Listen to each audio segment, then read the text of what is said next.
إذنك قصة الخميني أود مع أقول الإيراني لأخي أبو عبد الله، من العراق. يعني إحنا ما نتوقف عند البكاء أو مسح الدموع أكيد.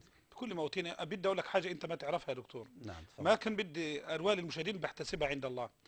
الناس تسأل حتى على الفضائيات وهنا وفي الرحمة وكذا، الزوبي مريض اليومين دول.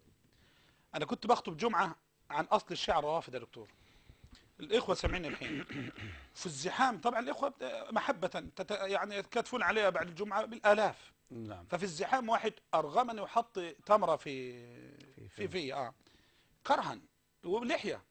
أنا يعني ما شككت بس تخوفت.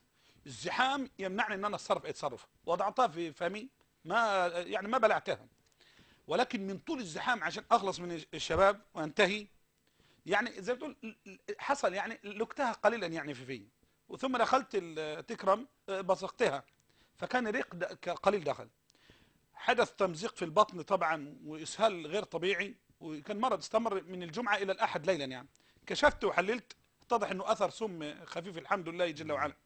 هذا كان بيضع عليها تمرة يعني يسمني لو أنا أكلتها، على أساس حتى في المسجد يدخل عليها في المسجد ويلتحي، فاحنا معه حتى بروحنا بنقدمها احتسابا لله جل وعلا، احتسبها عند الله عند الله جل وعلا.